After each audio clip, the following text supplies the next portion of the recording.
Mixed by Ruby Recording Studio, Jammu.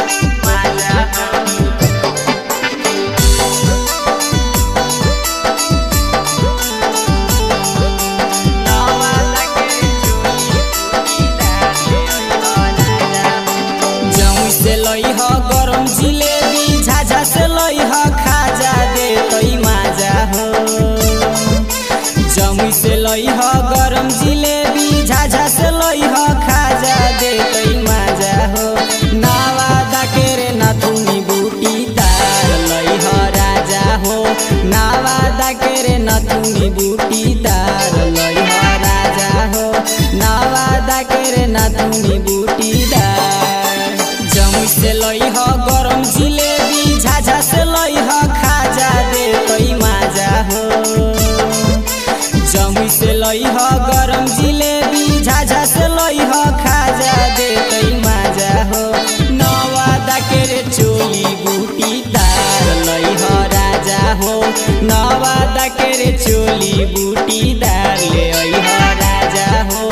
Nawada के रे चोली बूटी तार।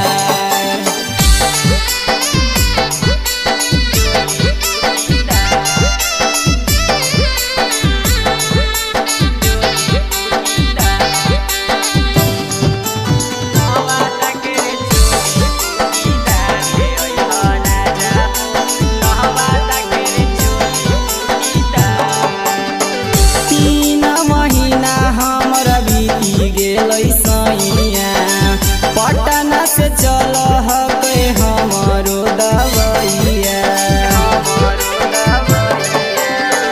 3 महीना हमरा बीती गेल सैया। पटना से चल हके हमरो दवैया। कटल चानी है परेशानी दे देल हमारा बड़ी साजा हो। कटल चानी है परेशानी दे देल हमारा बड़ी साजा हो। नावादा के रे नथुनी बूटी दार लइह राजा हो। भागलपुर के चोली जालीदार लइह राजा हो। गिरिडीह के बिनिया मारई जान।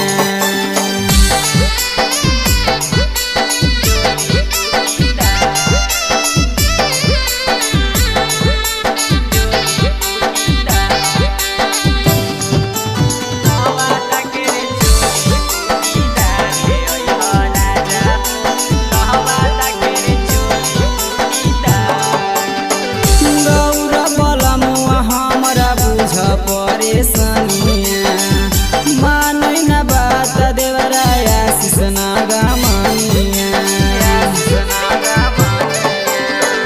गौर बलमुआ हमरा बुझ परेशानिया मानै न बात देवराया सिसना गमनिया। झुमका वाला झुमका लइह बाका से ओठला ली दे तई माजा हो। झुमका वाला झुमका लइह बाका से ओठला ली दे तई माजा हो। मुंगेर से लइह चाट मसालेदार हमर राजा हो। मुंगेर से लइह चाट मसालेदार हमर राजा हो। लखीसराय से चाट मसालेदार।